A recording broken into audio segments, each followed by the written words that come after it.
এটা একটি জলাশয় থেকে মাছগুলা ধরা হয়েছে, যাকে আমরা বলি গ্রামের ভাষায় বিভিন্ন জলাশয়ের বা বিলের মাঝখানে যে বিভিন্ন খাদ সৃষ্টি করে, গর্ত করে বিভিন্ন গাছপালা দিয়ে, এবং পানিটি মোটামুটি পানিগুলো 4 থেকে 5 মাস যেন স্থায়ী হয়, এরকম একটা পরিবেশ সৃষ্টি করা হয় বিভিন্ন বিলের মাঝখানে।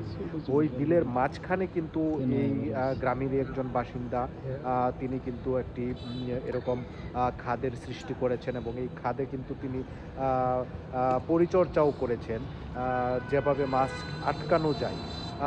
ডুবাই যখন সব কিছু বন্যায় যখন তলিয়ে এই বিলের মধ্যে সমস্ত মাছ চলে আসে, তখন কিন্তু মাছগুলো আর বসবাস বা অভয়াশ্রম খুঁজে পায় না।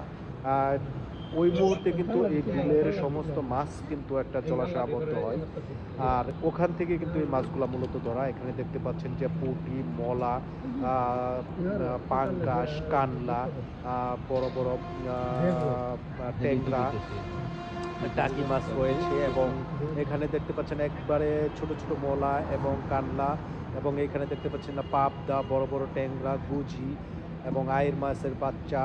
এই দেখেন কানলা রয়েছে।